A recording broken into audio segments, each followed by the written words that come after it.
Okay, cool. All right, well, I guess I'll start off talking. Welcome everyone to another 1040 for Peace session, a very special session tonight. We've got a guest speaker, John Rachel, is going to talk about the Peace Dividend. My name is Daniel Martin. I've been a member of 1040 for Peace for about 5 or 6 years. And yeah, I've been involved in the group doing various activities. And actually I found out about the group through Daniel Riehl, through our mutual friend in the local Green Party. So I would like to introduce Daniel. He's going to lead us in prayer about Yemen, and then before we move on to our main keynote speaker. So Daniel, are you kind of ready? Yes. Awesome, thank you. So I'm going to end the prayer be saying something about the history of this conflict, not very long, as part of the prayer. Yemen, as you probably know, is a country at the southern end of the Saudi Arabian Peninsula, borders Oman on the east, Saudi Arabia on the north, and on the south and west it is surrounded by water, which is ocean and the Gulf of Aden. Since about 2014, a civil war has been raging there, and other nations have gotten involved. Iran supplies one group with weapons, and Saudi Arabia supports the other side. Saudi Arabia has recently imposed a blockade of Yemen so that food and other supplies can't get into the country, which, as a consequence, raises the specter of mass malnutrition and starvation in the country. Besides the 200,000 Yemenis that have already perished in the war, the UN estimates that in the rest of this year, an additional 400,000 Yemeni kids may die just this year because of the Saudi blockade. So the blockade, if the blockade is not lifted, that would make us, the US, culpable also in this mass famine in Yemen, because we service the Saudi airplanes, which are enforcing the blockade. We supply Saudi Arabia with weapons. So in this prayer, we pray that President Biden would prevent the starvation, either by getting the Saudis to lift their blockade, or if necessary, to stop servicing their airplanes, which would not allow them to blockade, and that would let food come in. So kind Heavenly Father, we pray, hear our prayer for Yemen this evening. In Christ's name, amen. Awesome, thank you, Daniel. Very important that we do that. Okay, so we're gonna go ahead and then I'm gonna introduce our speaker, John Rachel. Just a little bit of his background. John has a BA in philosophy, has traveled extensively, is a songwriter, music producer, novelist, and an evolutionary humanist. He has written 9 novels and 3 political and nonfiction books. His political articles have appeared at Op-Ed News, Greenville Post, Nation of Change, Dissident Voice, Truth Dig, Russia Insider, and other alternative media outlets. And since, I guess it was 2006, John has lived in Japan, and he's traveled quite a bit, 34 countries, I believe, since then, since leaving America. So yeah, John gets around, but is living a mostly tranquil life from what I can tell in Japan. And it's given him plenty of time to reflect on how to help push forward peace in the world, and through some interesting, very innovative ideas. So with that, without further ado, John Rachel, if you would like to take it over, and we'd love to hear about the Peace Dividend. Thank you so much. I want to thank 1040 for Peace for making this event happen. It's truly an honor to be here speaking to such an inspiring group of activists. But first, let me show some love to the gentleman who just introduced me, who I've worked with for the past few years. Getting to know Danny Martin has been one of the great bonuses of working on this project. He's been of enormous value, not only in helping to spread the word about the Peace Dividend initiative, but he's been very instrumental in clarifying the message and expanding its reach to many outside the mainstream of political party politics, fusing their passion for peace with our methodology. So Danny, just letting you know how much I appreciate you as a colleague and as a friend. Thank you. I see a number of familiar faces. Thank all of you for being here to hear my talk. So let me get started. The first thing I want to make absolutely crystal clear is that what I'm proposing here today does not in any way diminish the relevance and importance of or detract from this organization, what this organization or other activists working on behalf of peace are doing right now. In fact, what I'm proposing, which we call the Peace Dividend strategy, works in parallel with and powerfully reinforces all such current efforts. People oppose war for many reasons. To the extent that we abhor such violence, any reason to oppose war is a good reason. Some oppose war on principle. That can be religious principle or more broadly moral principle, as we have here with you good folks. Others oppose war because of the suffering and death it causes. The suffering and death inflicted is cruel and unconscionable, always far in excess of any possible benefits that might result from prosecuting war. Others might oppose war on more practical political grounds, that war in an attempt at leveraging geopolitical advantage is in the end counterproductive. The severe losses of life and property and the hostility and adversity it produces means that gains and advantages are far outweighed and the battles ultimately lost. All of these appeal to a certain number of people. It's my contention that each group only constitutes a tiny minority, and collectively they amount to only a fragment of the general population. And then, since activists in each category don't necessarily work in concert with one another, this further handicaps this noble work in that the peace movement as a whole can never muster the critical mass and momentum necessary to effectively stop military expansion. We see the results.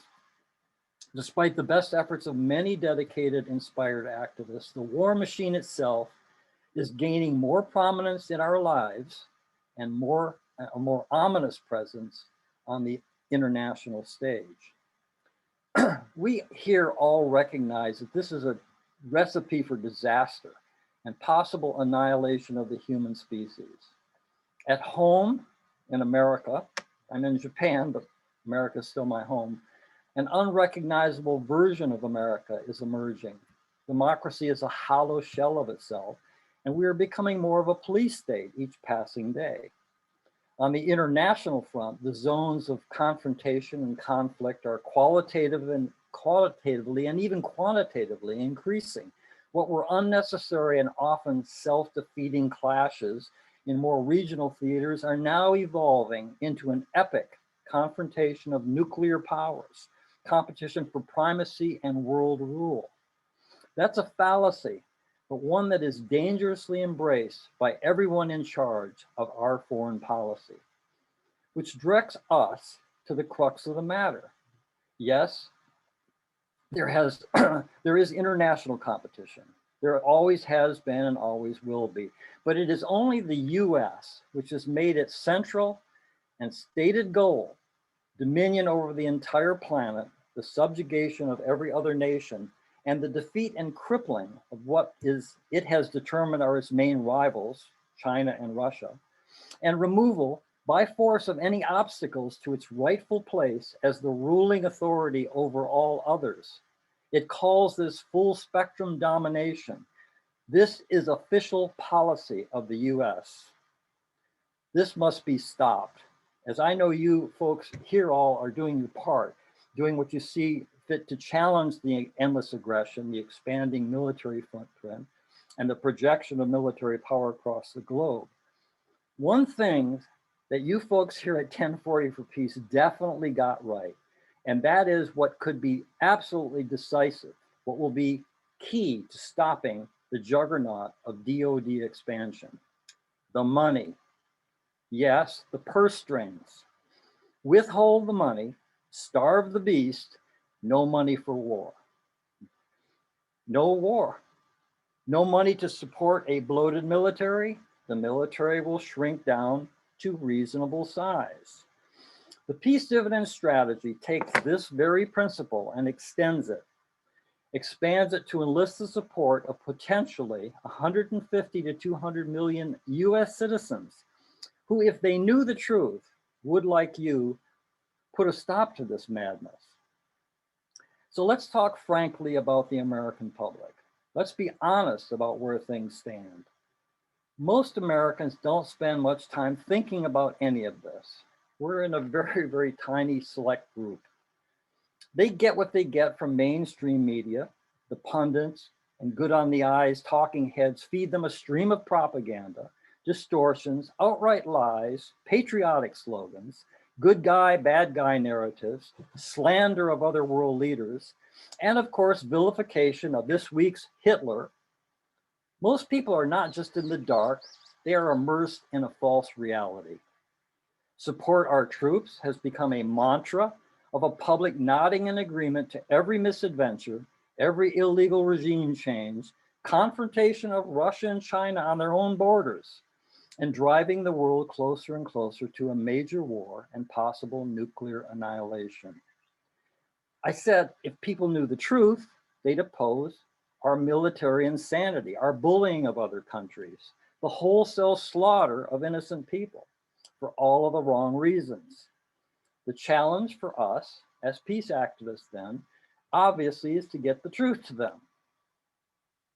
But to get the truth to them, to begin to cut through the 24/7 deluge of propaganda and fairy tales, first we need to get their attention. We need to get and hold their attention. We need to make it so they can't possibly not pay attention. Does this sound impossible? Let's just say we've arrived at the tough love juncture in what I want to say here today. Understand, I'm not pointing fingers. I'm not blaming anyone or any organization. I'm just saying we all need to look at the facts on the ground objectively and truthfully. We all know that we need to get people to pay attention to peace, get people talking about peace. But while admitting there have been some victories along the way, the cold, discouraging, frightening, frustrating, brutal truth is, in terms of reaching the general public, the vast majority of everyday citizens, we as peace activists, as a movement, are failing miserably. Why? In terms of the way we see things, we as peace activists ask all the right questions. Why don't people see this stuff?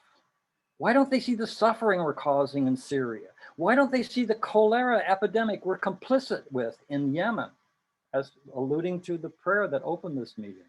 Why don't they see that we destroyed Libya and ruined lives in a once prosperous country? Why don't they care about the tens of thousands of refugees we've driven from their homes in the Middle East? Why don't they see that there's really no good reason to militarily confront China and Russia?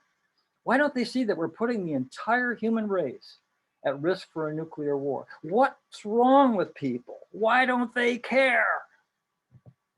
Okay, I'm being over dramatic and probably very annoying. But the truth is, I do feel the frustration. I get it. At the same time, a couple of years ago, I had an extraordinary epiphany. This big light bulb went on over my head. So I think I can answer all of those questions, every single one of them. And in doing so, it'll become obvious why our necessary and noble peace message is falling on deaf ears. Let me answer all of those questions merely by answering the last two. What's wrong with people? You know what I think? I say basically there's nothing wrong with most people. They're distracted. They're confused about many things. They've been fed so many lies, they don't know which way is up anymore. But for the most part, there's nothing wrong with them per se. Next question, why don't they care? Well, you know what? They do care. Most of them deeply and passionately care every waking moment of their lives. They just don't care about suffering and misery in some far-flung places in the world they can't find on a map, when they have their own suffering and misery to deal with right at home, right in their own lives. By definition, We're talking about at least 165 million people on the bottom half of the economy. These people do care. They care about themselves, their families, their neighborhoods, their schools, their communities. They do care. They struggle every day in the richest country in the world just to keep a lousy job, put food on the table, keep a roof over their heads, keep their car running so they can scramble off to 2 or 3 low-paying jobs just to make ends meet. They do care. They already care. And if we take the time to listen to them, then talk to them in terms of what they already care about, they'll listen to us. They'll pay attention, real close attention. This is what sets the Peace Dividend strategy apart from every other attempt to reach the public with an urgent message of peace. The Peace Dividend approach makes a direct connection between the endless unnecessary wars, the colossal military waste, the backwards priorities of nation building over there while our own nation right here falls apart. A direct connection between the endlessly expanding military, the bloated DoD budgets, the conquer the world imperial project, and the misery and suffering in the lives of everyday citizens. Here's the basic message.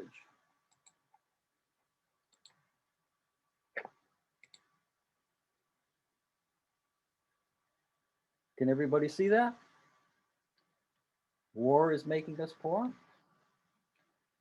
Our message is not just a meme, not just a bumper sticker. This is a fully developed strategy right down to the dirty details of how we go about enlisting and galvanizing into action a wary, weary, worn down public.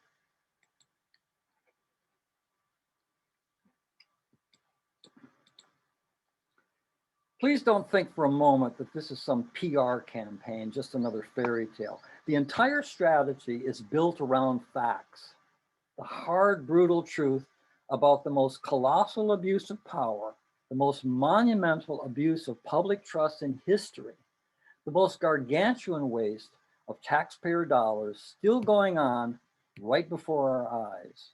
War is making us poor. That's the meme. Now, here's the narrative. If I can find my share screen. Oh, there we go, okay.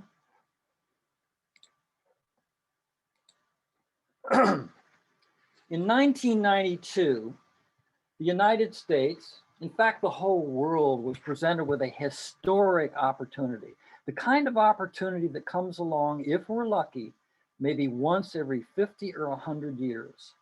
In 1992, the Soviet Union collapsed. The Cold War was over. No longer would the entire planet live in fear that the arms race and the constant friction between these two great powers, armed with enough nuclear weapons to destroy the world 50 times over, might come to blows intentionally or accidentally. It was a time for celebration, of great optimism. From the revelry, there started to emerge talk of something called a peace dividend. The mountains of money that both sides were spending to defend themselves and prepare for war was no longer necessary. In the US, we could now devote all those dollars to peaceful pursuits, to making a better life for everyone under an umbrella of peace, instead of under the ominous cloud of potential war. We'd still have a modest defense budget, but there is no need to be spending hundreds and hundreds of billions of dollars. Mind you, this was not just idle chatter. Maybe you know this already, but the World Bank even issued studies on this, how the peace dividend would impact the economies of the future. Behind the scenes, however, there were those who had different plans.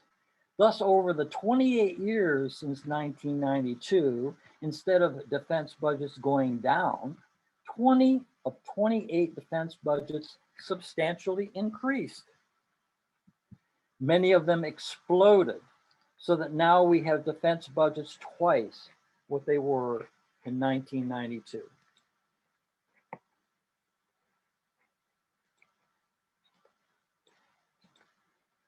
Was this really necessary? Well, they told us it was. We needed more military stuff. We had to invade here and invade there. We had, my cat is going crazy on my green screen. We had to stop the genocide in Yugoslavia. New Hitlers were popping up everywhere. Then the towelheads attacked us. Oh, there were terrorists popping up everywhere. Oh my, Saddam Hussein had nuclear weapons. Mushroom clouds would be popping up everywhere. Then, good grief, Assad was gassing his own people. Gaddafi was giving Viagra to his troops. Rapists were popping up everywhere. Now North Korea had a nuclear weapon. A fat guy with a funny haircut was on our TV screens every night. Oh, Russians were hacking our elections. Russian spies were everywhere, and Chinese and Iranians and Venezuelans and even more Russians. Oh, it's really exhausting. Yes, we have so many enemies who can keep track of them all. But there's a better way to put that. The truth is, we have been and still are constantly bombarded by so many lies, we can't keep track of them all. Almost everything we've been fed as an excuse for a bigger military and more war has been a pack of lies, calculated deceptions, gross manipulations, phony narratives, scaremongering, jerry-rigged intelligence reports, fake news, manufactured enemies, and fake boogeymen, some with very funny hairdos. You folks know all this probably better than I do. So here's what we at the Peace Dividend Project did. We sat down and using the government's own figures, the numbers they put out there to the public, probably grossly understated, but we went with the official figures anyway, and we started adding it up.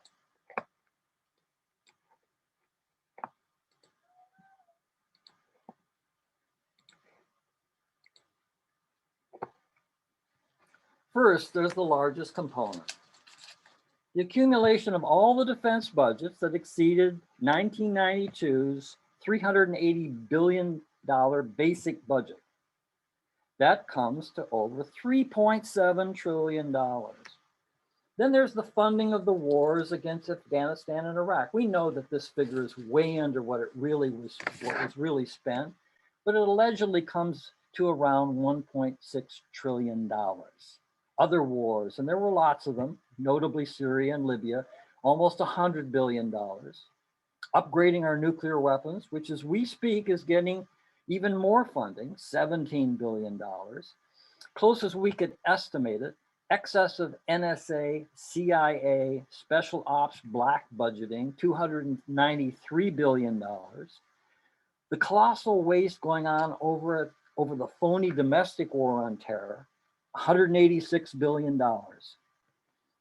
Understand, all of this waste, these were not accounting errors. These were not misguesstimates, not bad calls. These were calculated, willful deceptions, lies in service to pernicious designs and the evil gods of war. So there's our peace dividend, the biggest taxpayer ripoff in the history of the world. Ever wonder what $6 trillion looks like? It's very hard to grasp. Look at this. We all know what $100 is. I'm sure we all have our wallets stuffed with $100 bills. Okay, 100 million, 1 billion. See that tiny little speck? That's a human being. This is an 18-wheeler like we try to avoid getting hit with on the freeway. Each of these towering skyscrapers is $1 trillion.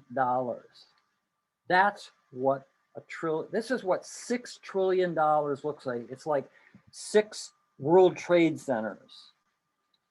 So we're looking at the money that was taken from every citizen in this country under false pretenses, based on calculated self-serving lies, the money we the people were conned out of, the money which was then misappropriated and misused for illegal and unnecessary wars. Piles of military junk we never needed, misadventures and horrifying military aggression. Expenditures that had we had a full understanding of, we never, as good, decent, sensible citizens would have approved of. $6 trillion with a T, folks.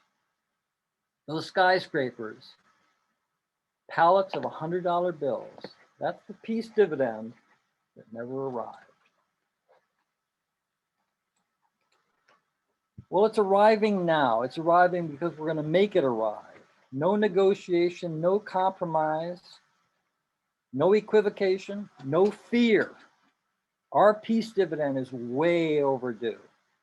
That's exactly what the peace dividend refund is. It comes to $18,276 for each and every living US citizen, immediately due and payable in equal installments over 3 years. This is not helicopter money. Can you guys hear my cat? This is not helicopter money. It's not socialism. It's not UBI. It's not COVID-19 relief money. This is a refund. It's a refund of money we as citizens were duped out of. It's our money being returned to us as victims of fraud. We've endured almost 3 decades of abuse of our trust, abuse of power, abuse of our good faith. It's payback time. Earlier, I said we all recognize that in order to get people to listen to our messages of peace, we needed to get their attention. Well, $18,276 for every single living US citizen, which comes to over $73,000 for a family of 4. Trust me, that will get their attention. Maybe Warren Buffett and Jeff Bezos won't be doing a jig, but the millions of folks who are struggling right now, the folks on the bottom end of the economy who've been the real victims of this colossal con, they will take notice. Phrases like less war, smaller military, peace in our time will finally mean something to these good folks. They'll want it. And when they see the possibilities of what it's like to live in a nation that's not built around endless war, they'll want to keep it that way. What you're doing here at 1040 for Peace is a vital contribution to peace awareness and peace activism. At the same time, right on your own website, you say it is a symbolic protest. It's a principled stand against what you see as a violation of moral imperatives, of your heartfelt, deeply held religious beliefs. But as a symbolic protest, I'm sure you realize in the struggle for peace, it only goes so far. We are involved in an epic battle. We are competing for the hearts and minds of everyday American citizens. We need them. We need tens of millions of them on our side. It's our only chance against the military-industrial complex, the deeply entrenched financial interests, the pay-for-play politicians, and the media propaganda puppets. Yes, it's a debate about ideas. We believe in the power of human love. Our warmongering opponents believe might makes right. We believe that there are many possible paths, many creative ideas, many voices to be heard. They believe they have all of the answers. We want to nurture and build a better world. They will, through arrogance and hubris, destroy it.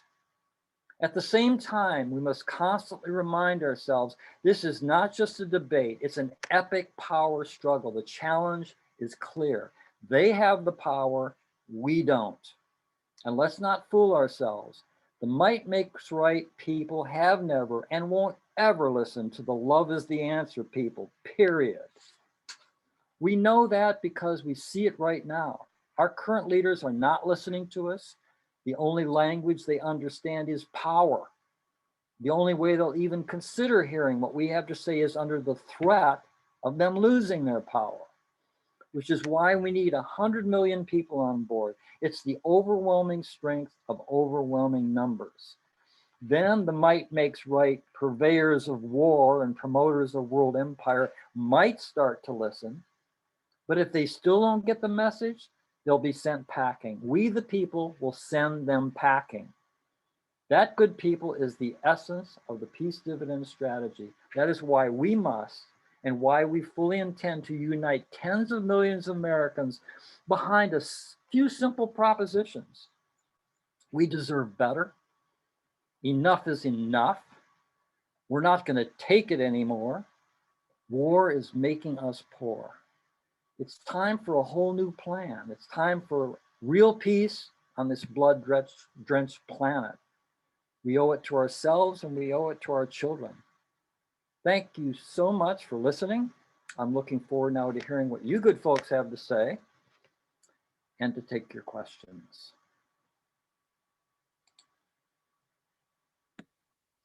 Thank you, John. I'll go ahead and, excuse me, ask the first question. But yeah, that was great. And I'm sure everybody here is, thinks this is a wonderful idea. So not to speak for everyone else, but some people might be wondering, like, so how do we implement this in terms of like, let's get a politician to introduce a bill, or because I look back at the history of Peace Dividend as spoken by actual politicians. And, we had, I guess it was George Bush Sr. must have been one of the first people to mention it, after the Cold War. Obviously it didn't happen.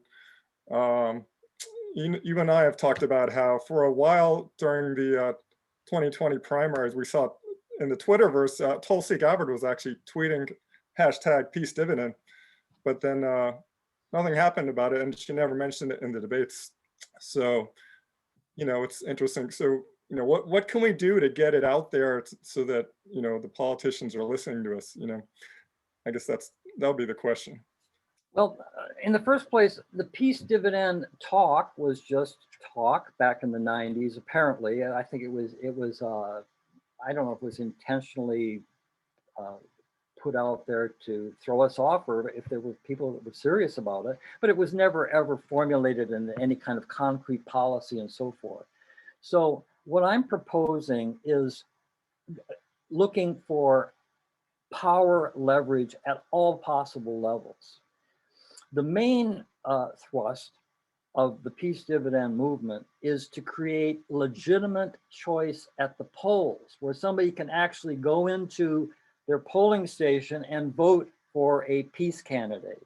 In this case, a Peace Dividend candidate. So the work, there's an enormous amount of work involved in this. But it's work that, if it's successful, will completely change the trajectory of America and will completely change our future. So it's time for us to get down to work. So let me give you just a very basic outline. In fact, I have a thing here I can show you. So the infrastructure of the organization is one thing, but we'll go to local activism. We have to set up Peace Dividend campaigns in all 435 congressional districts, eventually in 33 state senatorial contests. We have to focus on electing a Peace Dividend Congress.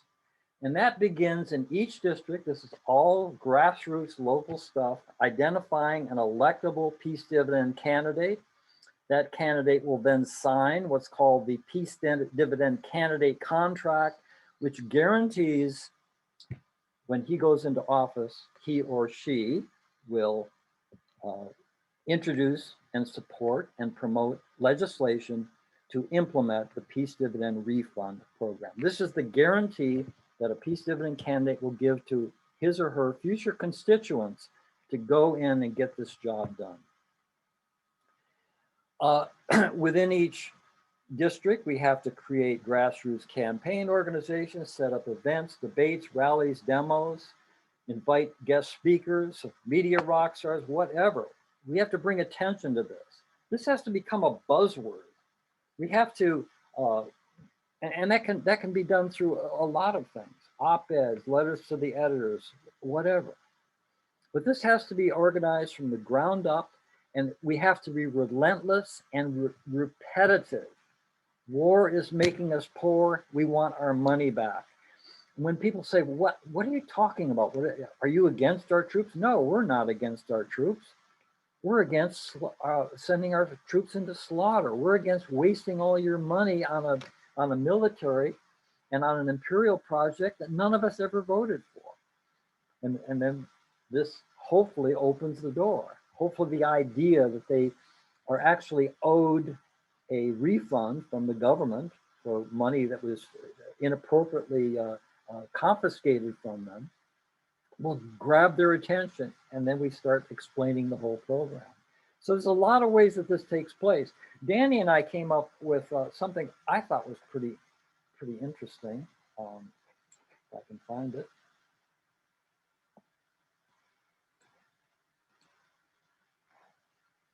And this was a resolution. This is going at a state level. All right. So you go to your local governments. They can pass resolutions. There's been resolutions, for instance, on protecting the environment, resolutions on getting out of Afghanistan, and so forth. Here's a resolution at a state level designed in support of the peace dividend. Okay, the state legislator can't pass the peace dividend, but they can. We get enough state legislatures saying this is the way to go. You know, that all of this government waste is compromising our ability to function as a state, or our ability to function as a city, our ability to function as a community has all been compromised by this colossal waste. So that's another example. The point is, all of this is going to take a lot of hard work, but we can't rely on voters to do anything more than what they normally do. And I don't say this in any disparaging way. I don't say it judgmentally. Most people are just too darn busy. It would be wonderful to have 10 million people show up in Washington, D.C. for a march. It's not going to happen. Most people can't miss one day of a job, much less 3 days to show up in our nation's capital. All we can expect of them is to do what they normally do, which is the least demanding on their time and energy. And that is walk into a voting booth and only vote for a peace dividend candidate. Why? Because number one, they're up to here with the waste. They're up to here with the con, with the ripoff. And you know what? I hate to bring his name up because I really try not to give him any more exposure than he already has. But you know, Donald Trump won the election in 2016 saying a lot of the things that are integral to the peace dividend pitch. The system is rigged. What are we doing fighting wars over there? We need to bring our money home. We need to bring our troops. He was saying all these things, and that's why he won. It wasn't about racism. Racism is yes, racist elements were involved, but that's more of a symptom of frustration and anger and mistrust that already exists.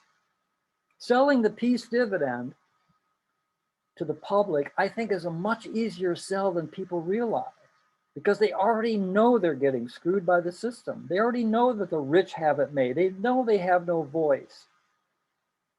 They know the system is rigged against them, and they know they're getting ripped off. Maybe they can't articulate it quite the way we will, but it's there. They sense it viscerally, emotionally, subconsciously. And you start bringing these messages saying, you know what? Look at this.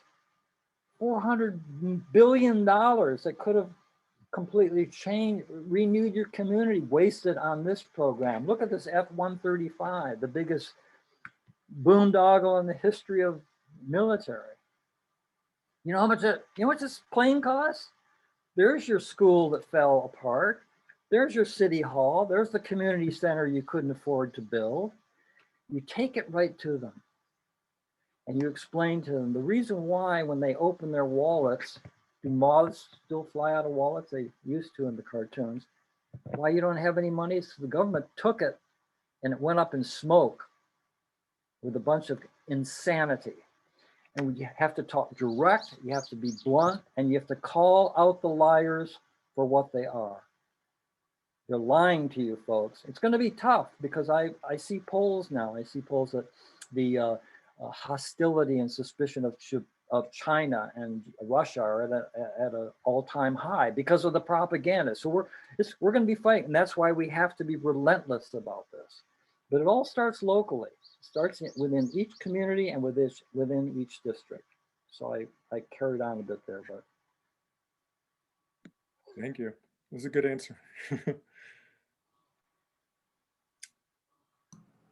Who else? Anybody else? Yeah, my name is Titus. Thank you for your reflections. I understand and resonate with the statement, war is making us poor. And I think that offers a positive or a good foundation from which to organize. Wouldn't there also be a fairly significant number of people who would say war is making us rich if they really acknowledged where their money was coming from? Because there are a lot of entrenched interests in the arms industry and the military contracts that are spread out into local economies. So I guess I'm curious what our message is for those folks who are feeling like the things are fine and they're really benefiting from this system. Well, I think the good news for us is that they're in a very, very tiny minority. And there's no question about the fact that war is extremely profitable, has made a lot of people rich. This is why they, the people in power, the wealth and power of this nation don't want to let go of war. It's a gravy train for them. So I actually had a comment. I posted some comments on, I made some postings on Facebook, and somebody else made that very point. No, war is not making us all poor. It's making a few people very rich and the rest of us poor. I still think most people that would see that would understand the essential core of the message, and very much a part of all. I don't know whether you got a copy of what I provided, kind of an excerpt from my book as preparation for this. And it says right in there, that this has been a huge transfer of wealth upwards, like everything else, it seems, in our neoliberal regime. And yeah, those people are going to fight us tooth and nail, and they're going to bring everything to the fight. Panels of experts and doomsday, you give this kind of money to the people and we're going to bankrupt the country, blah, blah, blah. We have answers for all of that.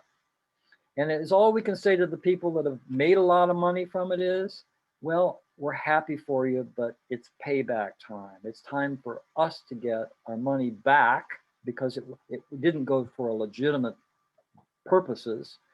And maybe you're going to have to tighten your belt a little bit, maybe sell one or two of your mansions overseas, or in the Cayman Islands. We really feel for you. But this is for the majority of people. This is for the excuse my using the term, it's for the 99%. And then 99% of us do not benefit from war. So that's all I have to say. Does that answer your question?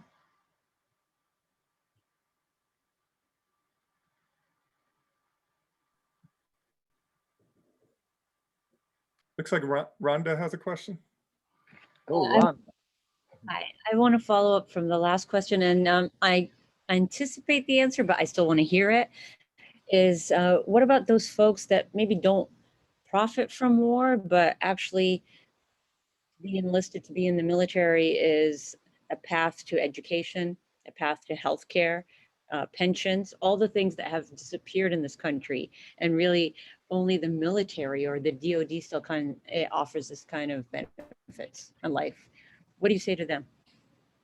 Well, I'm not for completely defunding the military. And if we weren't preparing for a major war, there would be much more resources available to people that join the military to benefit, to educate themselves and so forth.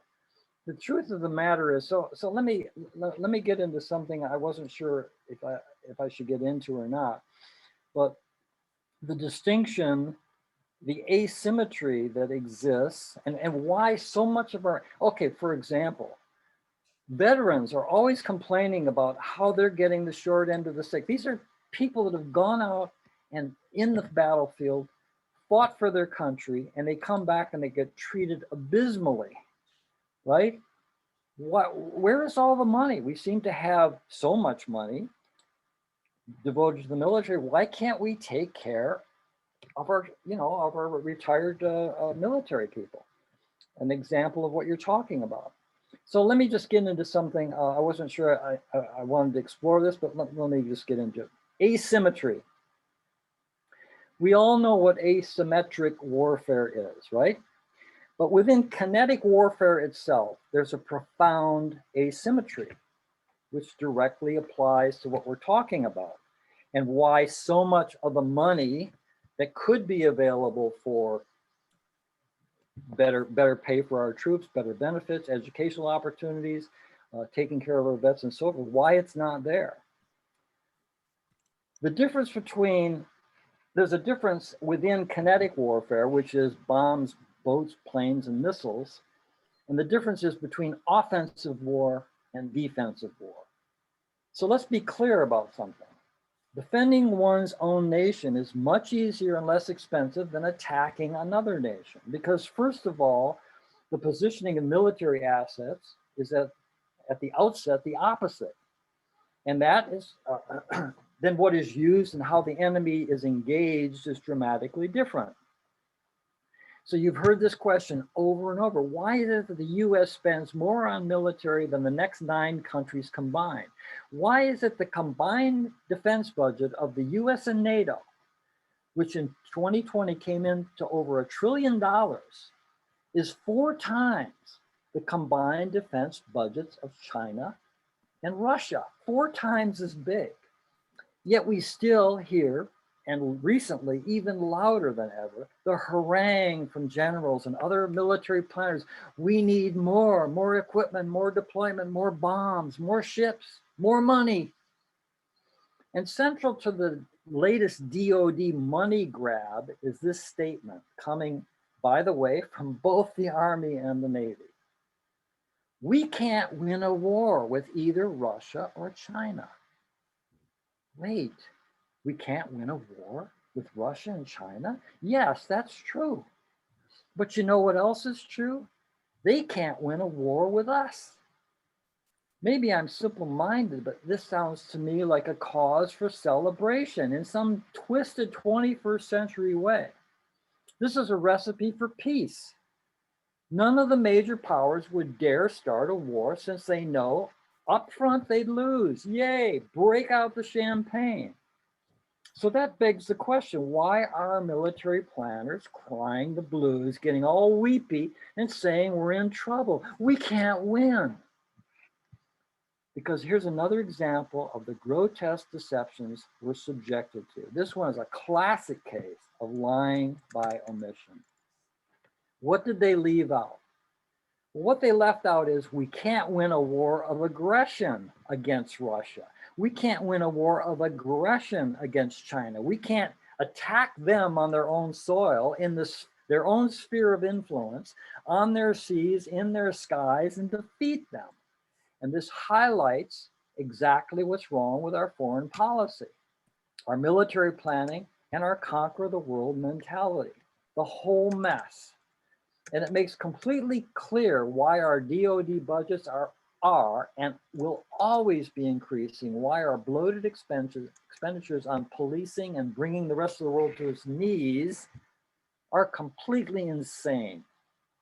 So am I for defunding the military? No, I'm for reducing the military to a defensive posture, abandoning this whole business of winning war of aggression, which is that's why we spend 4 times as much as China and Russia combined. And if we bring the budget down, assume a defensive posture, put our money into defending the homeland, defending us from threats, military threats, there'll be plenty of money. And maybe the military will be a great option for people to go into, people that don't have opportunities in their own communities. I'm not against the military, and I'm not against, I support our troops. I just don't believe in using them for cannon fodder. I don't think that having them come back in body bags or with PTSD or being one of the veterans that commits suicide 1 every hour of every day is a very good way to support our troops. And I'm sure that everybody here feels the same way. So the long answer to your question is, Shrink the military, make it defensive. There'll be plenty of money. There'll be plenty of money to make the military a good career opportunity and a chance for personal development. Maybe I'll join. Think they'll have an old guy like me? Yeah, that's a good answer, and I think it goes to show out this is a bipartisan idea. I mean, who wouldn't? Yeah, there people on both sides of the aisle support the military, and this is an idea that's not unsupportive of the military. It's actually more supportive because we're diverting money that was going to not only wasteful wars. We're saving troop lives, and doesn't mean we're building down our military. There's also a lot of the details we can get into about the kind of waste that should be audited, like all the millions that are spent on contractors and weapons that never even get used. But anyway, that's getting into the details. I think Erik had a question. Yeah, thank you. Yep. John, I appreciate the incredible amount of thought behind what you're saying. And I think a lot of us listening, from my impression, are people of faith. And it seems like one of the things that's been happening that, I'm over 70 and been watching for a while. It seems like the politics of fear is one of the asymmetric advantages that people that we would speak to have over us. It takes just a little drop of fear to win a lot of arguments, it seems like. I mean, I can see it within my own extended family and so on. They're just a lot of terrified people. And it's probably one of the reasons that lies are so effective, is that they touch that vein of fear. And it isn't always that faith is sufficient, apparently, to overcome that, judging by the number of people of professed faith, at least, that supported Trump, for example. The fear worked just fine in that race. So I'd like to ask you to speak just a little bit about that, the asymmetry of that argument. That you're presenting an extremely logical argument, and you're not arguing against a logician, so to speak. You see what I mean? I agree 100%. There's no quicker way to kneecap logic than to make somebody frightened. It's just that simple. And that is a really big challenge. And I realize that, that in many ways we're fighting a real uphill battle here, especially in terms of Russia and China. And now that looks like the fear of terrorist attack has kind of receded a little bit into the background. Now we have the new boogeyman. And so all I can suggest, and this is a real cop-out, I know, we need to all get together, and one of the slides I didn't show you is like creating kind of a virtual Peace Dividend headquarters where we have forums and we talk about exactly this. My aunt thinks that there's a Russian on her roof getting ready to break through and kill her. What do I say to her? I'm not making light of what you're saying, because the fear of the other, the fear of the unknown, is completely irrational, and it's a very untamable beast, and I respect that. But there's always ways to deal with that. There's ways to turn those arguments around. I think one of the things that Americans need to be afraid of is their own country collapsing under the weight of its own mismanagement of its resources. So I don't know how to quite put that into a punchy little phrase. But when you see the response to the COVID crisis, when you see healthcare in general, when you see the disintegration of our educational system, our infrastructure, how we keep losing both the moral high ground but economic position in the world. The biggest threat to Americans right now is America coming apart at the seams, I believe. I'm sitting here in a wonderful, well-organized and very secure country. At the same time, I can kind of look back in and I see, I follow almost addictively what people have to say, everything Facebook and Twitter and whatever. And people are definitely frightened, but I think that fear can be directed in more constructive ways. There's nothing wrong with being afraid of something that is genuinely a threat to you. That's why we have the, what is it, flight or fight instinct? That's why we have that, is to protect ourselves. But it's being manipulated and used to create fear of those who, for example, with Russia, want desperately a cooperative, constructive relationship with their country.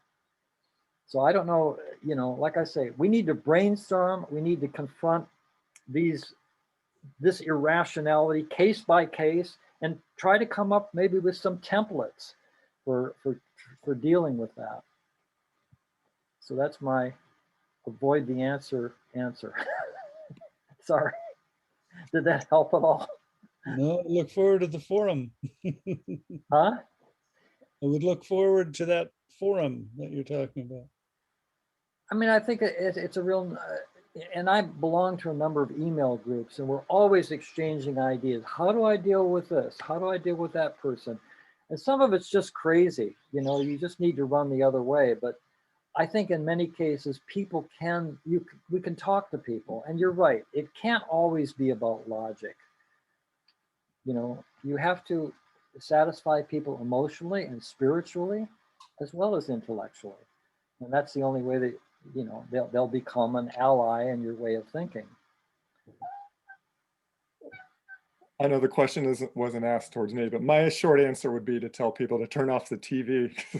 At least that would solve part of the problem, because the mainstream media sells fear constantly. I mean, it's an arm of the war machine. I mean, I'm sorry to say it, no matter whether it's to the left or, whether it's CNN or whether it's Fox. See, Danny, see, Erik, you just needed to ask Danny. Give a nice short answer. He's right, though. Okay. I read a book in 2000 by a wonderful, wonderful professor of communications who since has passed away. And I really regret that, because I always wanted to meet him as a professor at Columbia University. He wrote a book called Amusing Ourselves to Death.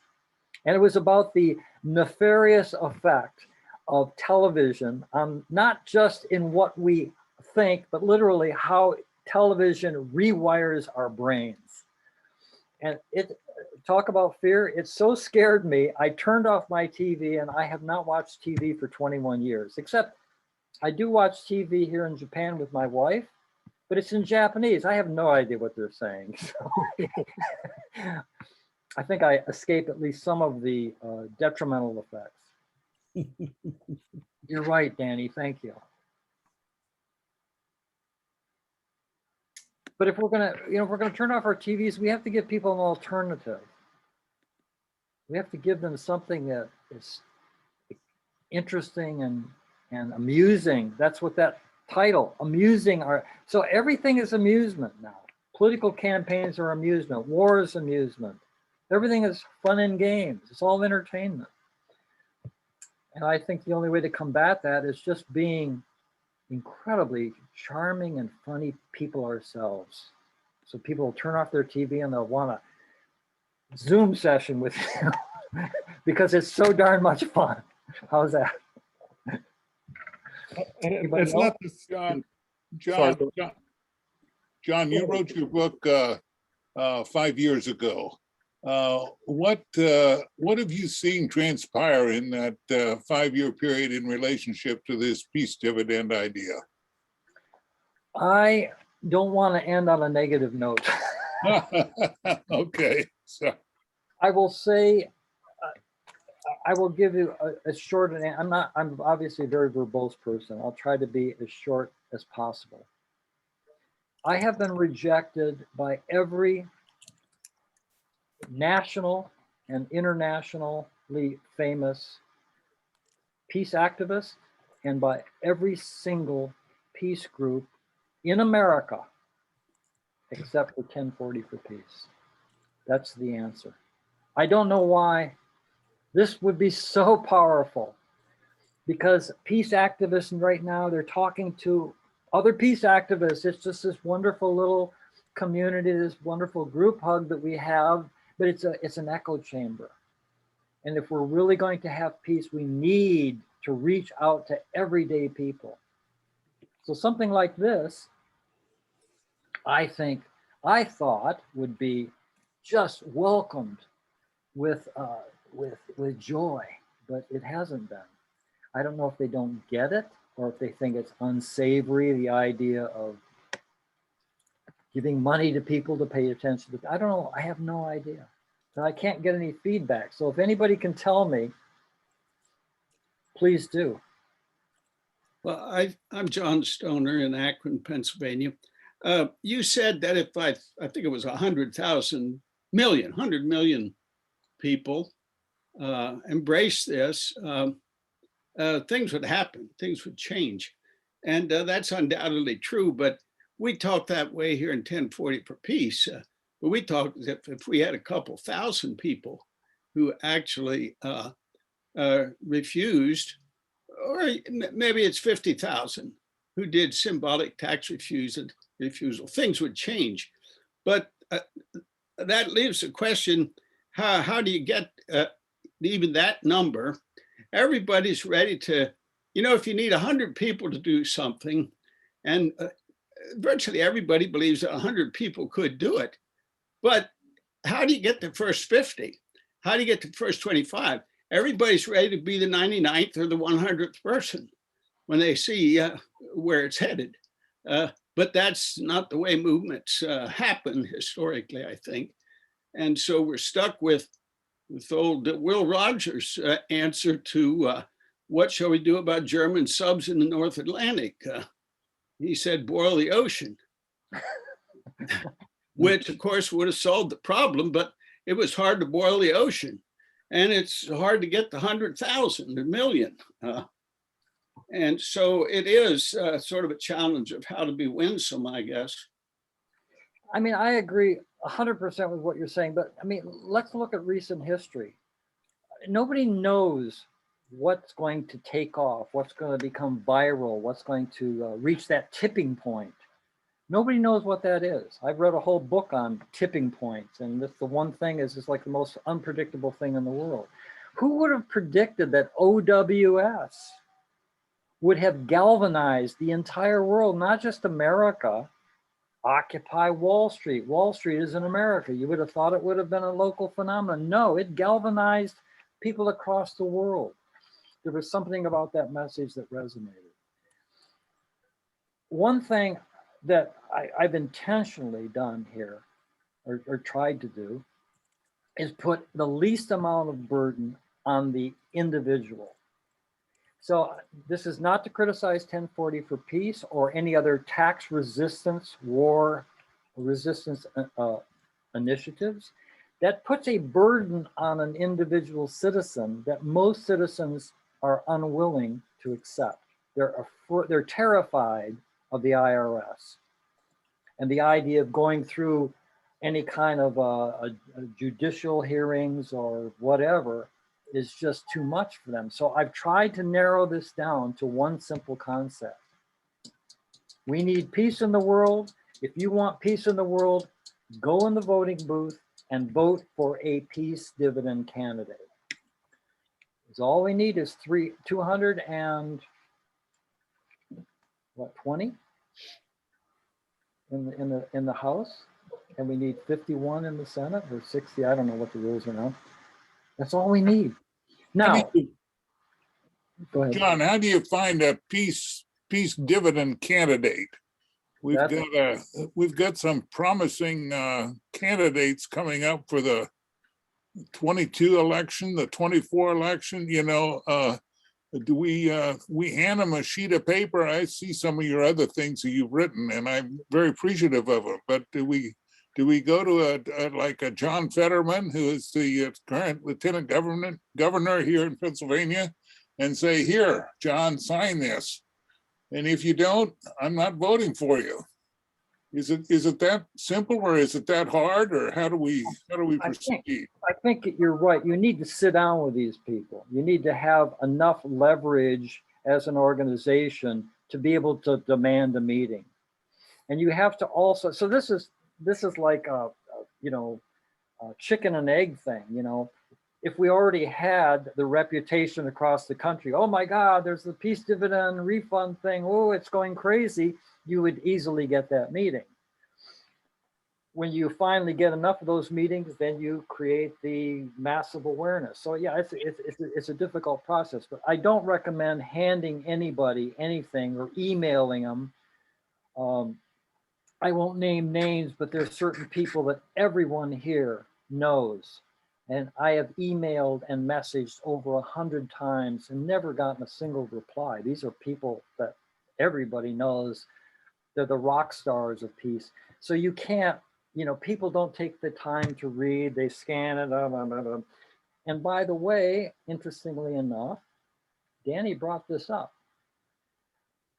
Tulsi Gabbard did start tweeting about the Peace Dividend. You know why? Because I sent her 3 copies of her book, of my book, and to her credit, somebody on her staff read it. And so she started tweeting trial balloons. She wanted to see if there was any kind of traction that this idea had. She didn't get any response, so she dropped it. So she's one exception. Somebody in her staff actually read my book. Who was that person? I missed the name. Oh, Tulsi Gabbard. She ran for president. Oh, okay, yeah. Congressman from a wonderful, wonderful congressman from Hawaii who was then slandered by Hillary Clinton as a Russian asset. It's unbelievable what's going on out there. Anyway, to answer your question, yeah, you should sit down with people and say, we need to work together for a peaceful world. And we have a citizens campaign going on here. And we're telling citizens to only vote for people that support this idea, explain the idea, and just see if you can get them on board. Now, to become a Peace Dividend candidate requires that you sign something called the Peace Dividend candidate contract. That is your official commitment to that. And it's something that can be used in campaigning. You can hold it up in front of people and say, look, I'm going to go and I'm going to fight for this, for you people. I've signed the contract with you. So. Can I add to your answer, John? So most people on this call from the Lancaster area, you know who Jess King is, right? She ran for Congress in 2018. So Jess is a personal friend of mine. I actually invited her here, but looks like she couldn't make it. So yeah, I just wanted to tell the story of what I would have done differently, because I invited her to our 1040 for Peace meeting and she did show up. And but before that, I actually gave her a copy of John's book. And I don't know if she read it or not, but I included like the article that said, it kind of like summarized the essence of it. Like, let's appeal to people's self-interest and promise them this peace dividend, and this will do wonders for your campaign.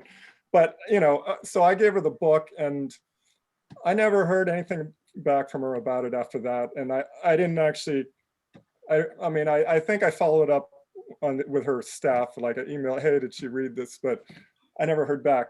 So as we know, Jess ended up losing the Lloyd Smucker by a lot. And if I think of what I would have done differently, and maybe this would have cost our friendship, but I would have badgered the heck out of Jess in retrospect, because she had nothing to lose all along. She lost by so much. Just imagine, what if she had actually talked about the Peace Dividend?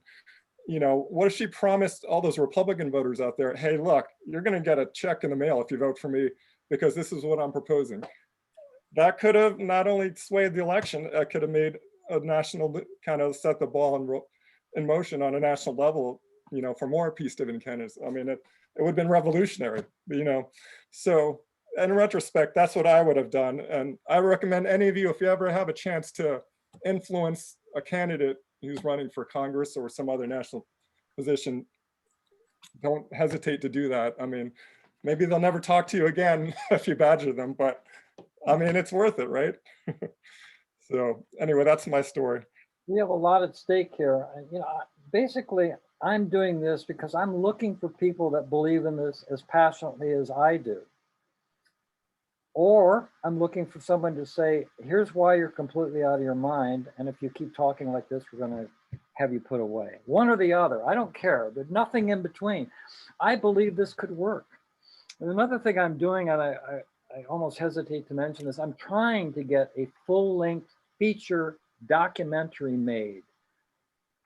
A Michael Moore style movie. I'm not talking about a YouTube video. I'm talking about something that goes into general release that dramatizes all of this military waste. And I don't think people read books, you know, they don't have time, or they scan them, or, you know, whatever, but they would do watch movies. Well, who are you going after to do the movie? Have you talked to Michael Moore about it? I've tried to talk to Michael Moore about Yeah. it. I've talked to him for 2.5 years, and everybody around him, and I can't get, you know, I can't get him to. He would be perfect. He was somebody, you know, there are others that have, you know, would do a great job on this. I don't want this to just be another one of those YouTube videos. I want this something that goes into, you know, like I say, Michael Moore's movie. I never saw the Twin Towers come down because, remember, I wasn't watching television. I quit watching TV. I didn't see the Twin Towers came down until I saw Fahrenheit 9/11. What a powerful movie that was. Woke a lot of people up. And one of the most boring movies ever made was An Inconvenient Truth. And that woke a lot of people up. So, you know, if you have the right message at the right time and you package it right, people will flock into the theaters and they'll watch it. And that can change a lot of that. That could be very instrumental in getting this going. And we should never, ever discard the power of exponentials. If today, Danny goes out in the street and convinces 2 people about the peace dividend, and then he convinces them that they need to each go out and convince 2 people, how many days does it take to get to 50 million? Today, Danny, tomorrow, the 2 people he convinced, 2 more each. The day after that, those 4 people convince 8 people. How many days does it take to get to 50 million? I'm guessing less than a month. That's right. Yeah. Who said that?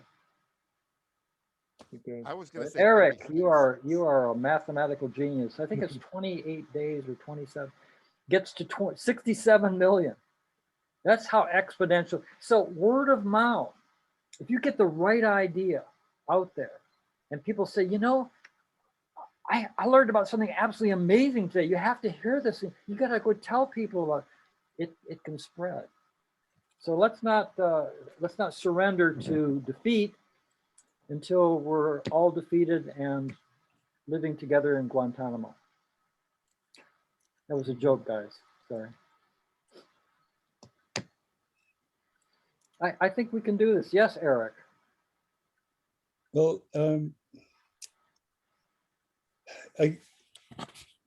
there are a lot of people right now. Greta Thunberg jumps to mind with singular issues and very, very powerful ones. And if you, what about the idea of marrying the peace dividend notion to a strong, emotional, powerful agenda that a candidate has, it seems like asking an individual voter to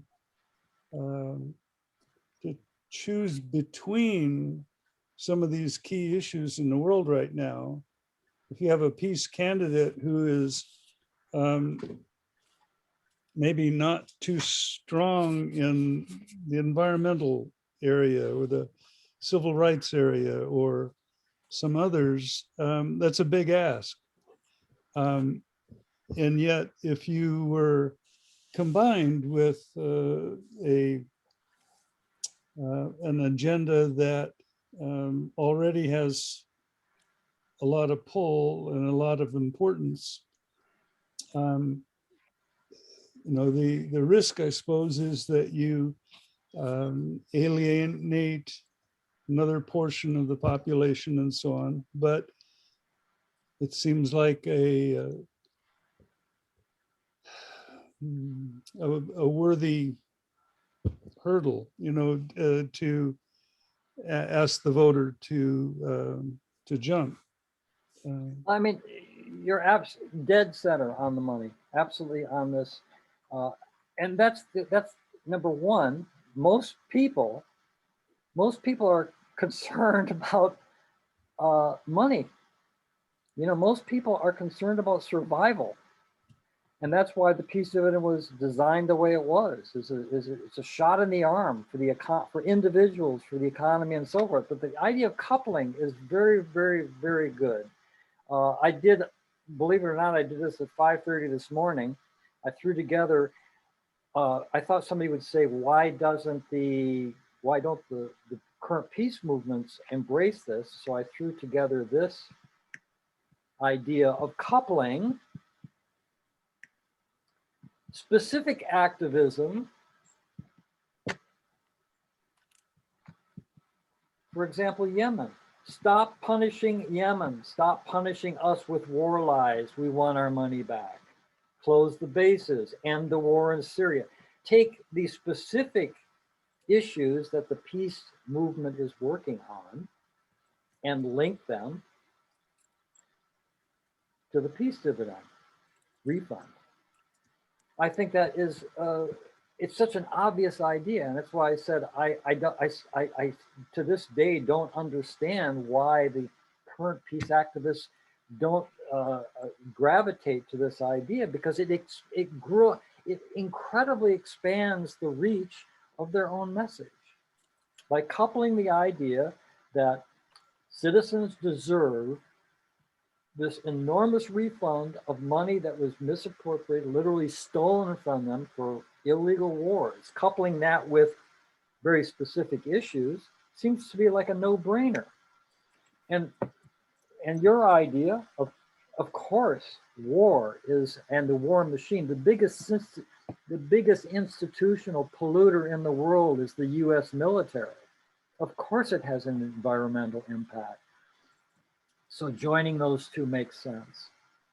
The whole wealth inequality thing makes total sense too, because a lot of the wealth inequality exists because of the way that the economic system has been used and leveraged, using war and using the military, protecting the assets of our multinational corporations overseas, softening up other countries for exploitation by our corporate elite. It's all linked. And if we end that, we can begin to address wealth inequality problems.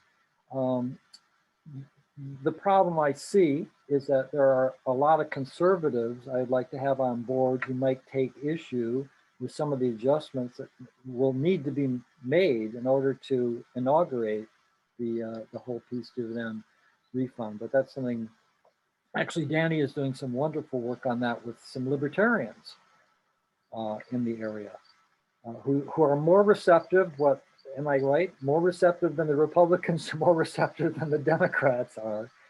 Absolutely, yeah. To the whole idea. So thank you, Erik. That's a very good idea.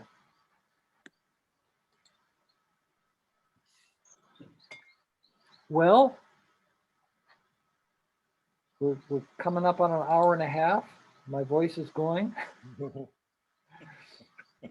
I thank you so much all for being here. Are there any other pressing questions?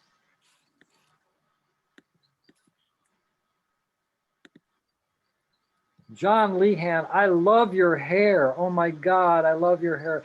I keep threatening my wife to grow my hair like that, but Japan's a little bit more conservative than wherever it is that you live. May I jump in? I'm from UK. Oh, really? Yes, Okay. and we're more centralised in our government, though there are dispersals, you know, of LBIT and BA systems and all this stuff. But you're impressing me, and I don't know what to say to you, but I'm very taken by it and rather sympathetic. Well, thank you. I mean, you Yeah, could so, do this, you could do this there. I mean, the UK is expanding its military budget, and it's demonized Russia, and it's, you know, it's committing all of the errors of the American empire. So this could work there too. People just saying enough is enough. Yeah, I'm hearing you. I'm hearing you, and I'm involved here and there with on the fringes, mind. You know, not to any depth, but I am hearing you and hearing arguments elsewhere, which are moving me into the direction to say to you, as I have tonight, that I'm impressed, and I would like to thank you for having me here and the invite. And I'll just leave it at that. But I would like to see the video again, and if you'd like to email me or DM me, I'll come along again to a meeting here. It's very good, thank you. Fantastic. So here is the screen. Ah, There's the URL for the Peace Dividend website. On that website, there are there's a contact page, and there's also a page, there's a bunch of buttons that say, become a Peace Dividend activist. Just click on there, fill out the form. I'll get your email address and so forth. We can be in touch. Any of you have any ideas, suggestions, constructive criticism? I'm really, really open to it. Seriously, I'm a big boy.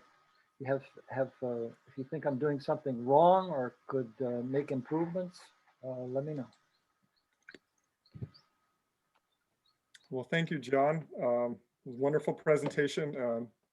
Equally good follow-up question and answer session. Thank you, everybody, for attending. And yeah, spread the word, get it out there. Let's start a movement, because like John said, it's got to happen from the ground up. A lot of work to be done, but it can go quickly. I love the 28-day thing that you brought up. That's powerful stuff. So Okay, my brothers and sisters. Thank you, John. Thank you so much. Much Yeah. appreciated. Thank you. Thank you. Bye. Very encouraging. Bye-bye. Bye now. Thanks, John. bye, everyone. Thank you. Thank you, Danny. Thank you, Rick. Yeah, thanks, HA and Rick. Appreciate it.